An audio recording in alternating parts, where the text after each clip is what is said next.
commenté déjà, nous entrons au studio avec l'une des avocats célèbres de Sylvia Bongo, la femme du décès. Mais avant cela, nous allons commenter déjà. Nous entrons au studio. Aujourd'hui, les avocats de Sylvia, l'épouse franco-gabonaise d'Ali Bongo, ont déposé plainte pour détention arbitraire puisqu'elle est aussi détenue depuis le coup d'État mercredi. Et avec nous sur ce plateau, pour en parler, Blandine Gentil, avocate de Sylvia Bongo. Bonjour, merci d'être avec nous. J'aimerais d'abord vous demander si vous avez des nouvelles de Sylvia Bongo et de ses fils. Bonsoir. Alors, d'abord pour refaire une petite précision, je suis l'avocate. Nous allons vous laisser, mais avant cela, nous allons commenter déjà. Nous entrons au studio avec l'une des avocats célèbres de Sylvia Bongo, la femme du PDG Ali Bongo. Alors, notre avocat international de Sylvia Bongo fait son entrée au studio, ici même dans une télévision de la place en France.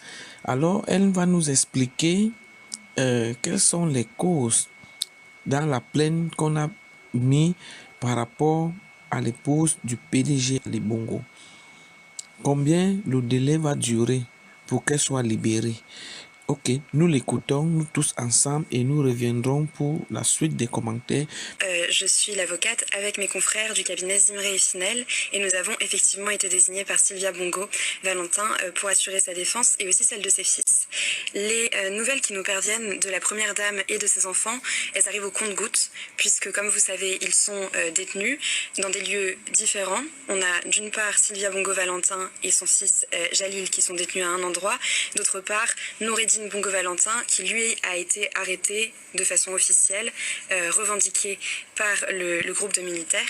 Et donc les informations qui nous arrivent au compte-gouttes concernant Sylvia Bongo et son fils qui est avec elle. Concernant Noureddine Bongo Valentin, nous n'avons aucune nouvelle. Est-ce que vous savez précisément pourquoi elle est détenue, de quoi elle est accusée précisément? Non, précisément, et c'est là tout le problème. Concernant son fils, Noureddine Bongo Valentin, nous avons eu des informations puisque le groupe de militaires qui a procédé à son arrestation l'a mis en cause avec d'autres personnes en indiquant qu'il serait mis en cause pour haute trahison, corruption, et lui a disparu. Concernant Madame Sylvia Bongo et son autre fils, nous n'avons pas d'informations, et c'est là tout ce que nous déplorons puisque nous intervenons pour assurer la défense de leurs droits de l'homme, et que la première chose quand on est arrêté et quand on est détenu, c'est de savoir pourquoi on est arrêté et détenu. Pourquoi avoir décidé de déposer plainte ici à Paris? Que peut faire la justice française dans cette affaire? Est-ce qu'il y a des accords d'extradition entre les deux pays?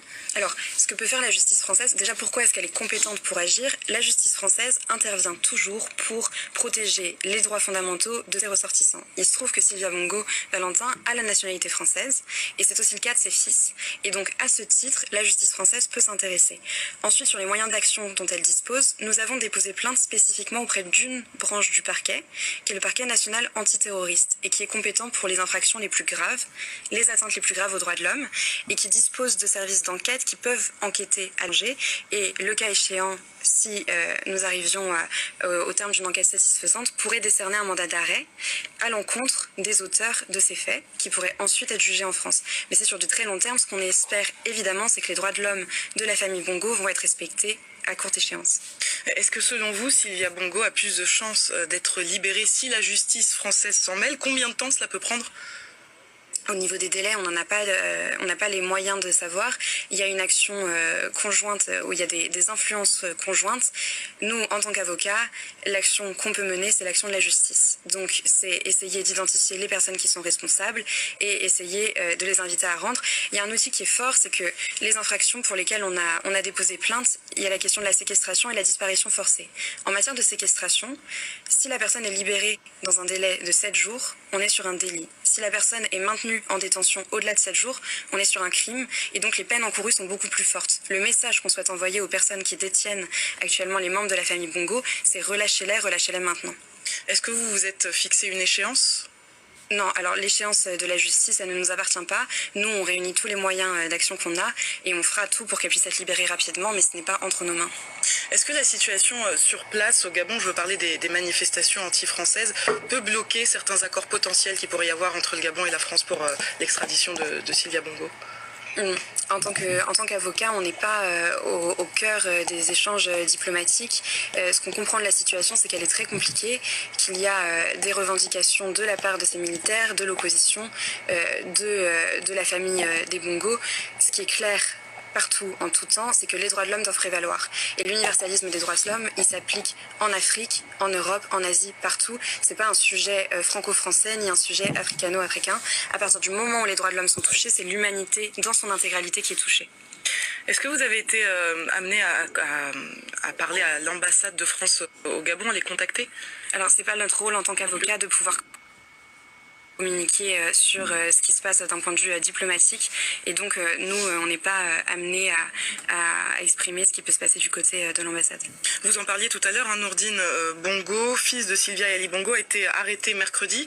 Il est notamment accusé par les putschistes de haute trahison, détournement massif de deniers publics et falsification de la signature du président. Sur quoi se basent les putschistes pour lancer ces accusations?